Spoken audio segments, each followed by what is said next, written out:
Estamos recebendo hoje o Dr. Antônio Lancha, nutrólogo, que veio falar de um assunto que vem causando muita polêmica, o glúten. Será que ele é o grande vilão das dietas? A alimentação sem glúten é uma necessidade médica ou é apenas um modismo? Vamos descobrir agora o que é mito e o que é verdade sobre essa proteína aí que está dando tanto que falar. Bom dia, doutor Antônio, tudo bem? Bem-vindo. Bom dia, Daniel. Bom dia, pessoal que está em casa nos assistindo. Um prazer estar aqui com vocês, falando de um tema tão polêmico e também tão importante para a saúde de muita gente, o glúten.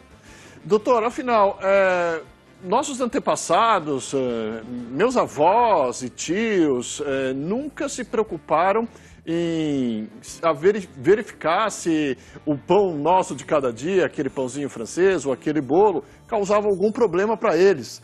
Mas, no entanto, no século XXI, essa última geração vem aí se omitindo, né, de comer glúten, vem aí negando e vem vários diagnósticos são também apresentados todo dia a respeito do glúten. Afinal, o que mudou nas nossas vidas ou não mudou nada? Diga pra gente. Bom, o que mudou, Daniel, é que a partir de hoje nós temos uma forma de detecção da doença celíaca. Essa sim é uma doença importante que atinge aproximadamente 0,9% da população mundial. Essas pessoas efetivamente não devem consumir o glúten, que são esses alimentos que estão aqui à minha esquerda. Então, quando essas pessoas consomem glúten, elas têm uma resposta muito forte, muito intensa, começa com uma diarreia, pode evoluir para o vômito, muitas vezes febre. E o nosso intestino, ele é formado como se fosse uma escova. Na medida em que essa pessoa ela tem a crise, o paciente celíaco, essa borda em escova que nós chamamos, ela vai cicatrizando, ela vai perdendo a capacidade absortiva. Lembrando, isso atinge a 0,9% da população mundial. A grande maioria não tem nenhum problema com o glúten. O que acontece é que quando as pessoas fazem uma privação de alimentos contendo glúten, elas fazem uma privação de uma quantidade enorme de alimentos. Consequentemente, retirando os alimentos, diminuindo a ingestão calórica, elas vão acabar emagrecendo. Mas não por conta do glúten, mas sim por conta da restrição calórica. Hoje em dia, nós temos uma preocupação muito grande quando se priva um indivíduo saudável do consumo de glúten, porque isso tem consequências ao longo de toda a vida dele. Esse indivíduo, então, ele pode, depois de 10, 20, 30 anos, ter consequências no seu intestino por conta de uma privação de um alimento que era importante para ele. Assim, a privação do glúten em pessoas saudáveis que não tenham a doença celíaca não é recomendado. Ela só é recomendada para esses pacientes.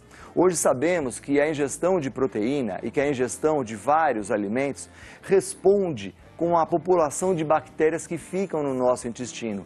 O que nós não sabemos é se ao privar um alimento contendo, por exemplo, glúten, essa alteração das bactérias intestinais possa repercutir aguda e longínquamente uma redução da funcionalidade do sistema imune, ou seja, essa pessoa fica mais fragilizada e ela fica mais suscetível a uma série de doenças. Então, o indivíduo saudável, ele não precisa fazer a privação do glúten. Se ele efetivamente quer emagrecer, o caminho mais simples, procure um nutricionista, faça uma readequação da sua alimentação e você vai conseguir ter a sua alimentação, reduzir a sua gordura corporal sem precisar privar o glúten.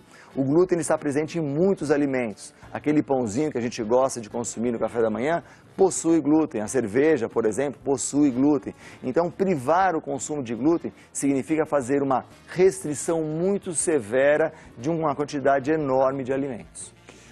Doutor Antônio, outra questão que surge, se eu como, por exemplo, um pão francês de manhã, depois eu como um bolo, no fim de semana tomo uma cerveja, como uma massa, se eu abuso do glúten, isso pode ser um problema no futuro para mim? Quer dizer, a grande ingesta pode causar uma aversão do nosso organismo ou isso não procede? A sua pergunta é muito importante, Daniel, porque as pessoas acabam atribuindo muitas vezes a um alimento, a um nutriente, a responsabilidade por aumento de peso ou por algum problema de saúde que elas possam ter. Pelo contrário, ao consumir esses alimentos, o nosso organismo ele vai ganhando capacidade de digeri-los. Um outro exemplo que a gente poderia dar seria em relação à lactose, por exemplo. Se você priva o consumo de lactose na sua alimentação e você não tem nenhum problema com ela, você pode desenvolver essa deficiência da lactase, que é a enzima que digere a lactose.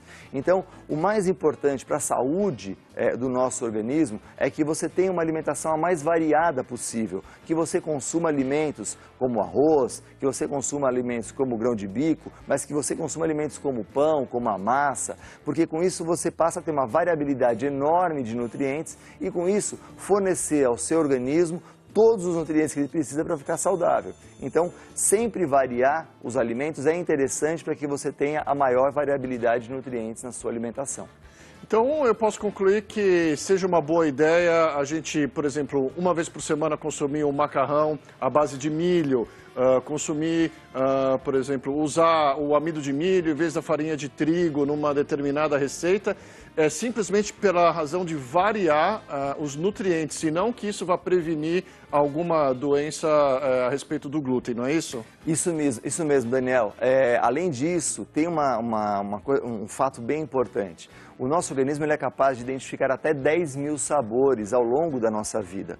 Quando nós envelhecemos, por volta dos 60 anos, 70 anos, essa percepção ela reduz para 4 mil sabores. Então, a manutenção do nosso paladar é importante também para a nossa saúde neurológica. Então, a pessoa variar os pratos, além da grande variabilidade de nutrientes que você acabou de colocar muito bem, nós temos também a variabilidade do sabor dos alimentos. E com isso você mantém o seu acervo de paladar e com isso você mantém também a sua memória daquilo que você gosta, aquilo que você não gosta.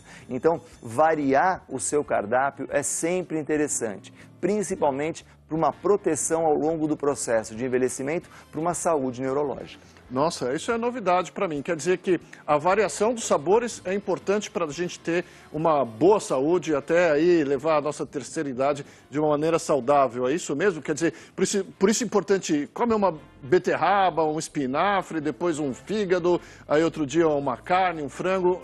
Isso é novidade para mim.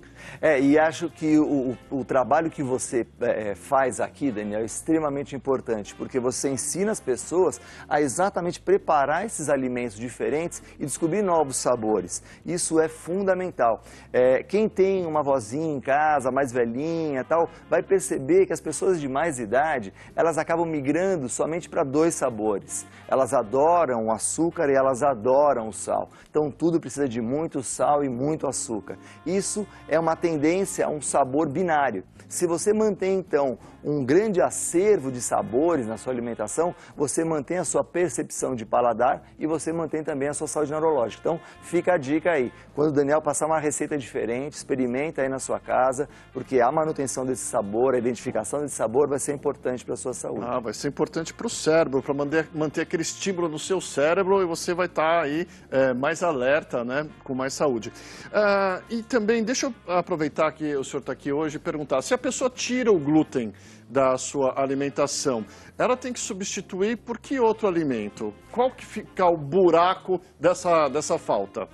Então, Daniel, ao retirar alimentos contendo glúten, a gente passa a ter uma deficiência de uma grande quantidade de fibras e nós temos alimentos para o indivíduo que é celíaco, que ele possa consumir e atender essa necessidade proteica e de fibras. Então nós colocamos aqui à nossa direita os alimentos que podem atender a essa necessidade da pessoa sem fornecer o glúten. Então, se você é celíaco, tem aqui a dica e você pode buscar esses alimentos e você consegue ingerir fibras e ter também a sua ingestão de proteína necessária para a sua saúde, como grão de bico, milho, arroz, são alimentos que conseguem atender a essa necessidade.